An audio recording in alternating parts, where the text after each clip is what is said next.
I'm Anthony Sharda, and I farm here in Wyoming, Ontario with my wife. I'm 37 years old now, and we started farming in the fall of 2003. I'm Marjorie Sharda. We have 5 sons, and our primary focus is milking dairy goats.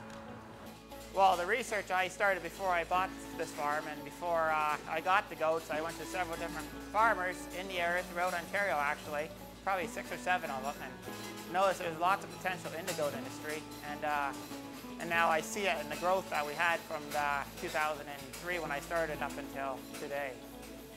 We started with 200 goats 8 years ago, and now we're milking about 750 with about 600 young stock.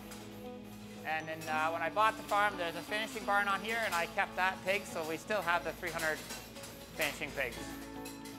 And within this year, we had a 25% growth just this fall in our milk production, and we can carry that forward to next year. Value added here, we produce the milk and we ship it through all the grade, the old MAFRA standards and stuff. But us as a goat co-op, we watch our milk further than the driveway. We have to broker the milk, and now we're into processing some of our own too. So the value added is right from the farm here, right more or less to the stores.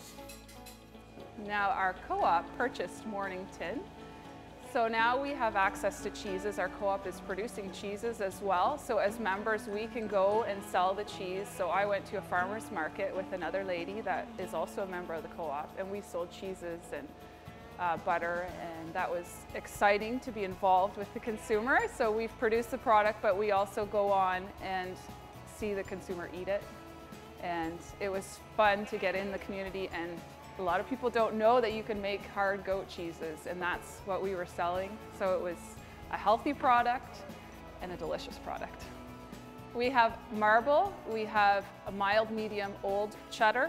We have flavored cheeses. There's cranberry, sun-dried tomato, garlic and herb, and there's jalapeno. There's curds. Oh, fresh curds are delicious, a real hit. And then there's butter. And ice cream and drinkable yogurts are coming. The average person, when they get to try the cheese, they like it, so it's getting it to their hands. And it was trial and error, I think. We get paid on world market price kind of, so we are competing with the rest of the world. And to add the value added, it's important that we try to eliminate as many of the middlemen as possible. So it goes straight from the farm to the store without all the extra added costs in between. There was a lot of pitfall. For one, diseases is a big thing. Learning what diseases is. Every drug you find on the market is out labeled for cattle, pigs, or sheep, but nothing's labeled for goats. So to find the right, know what the diseases are and how to treat for them and how to prevent them. Advice is not necessarily to work hard, but to work smart. Take courses within, 3 years ago I took the George Morris course, which is called C-Team, and that was really to know your numbers and what's making you money and what's not. And keep going out there. If you're in the goat industry, go to the goat events and talk to different farmers. Things are changing constantly, whether it be at your farm or whether it be at the store, the way they market things. Keep up with the times.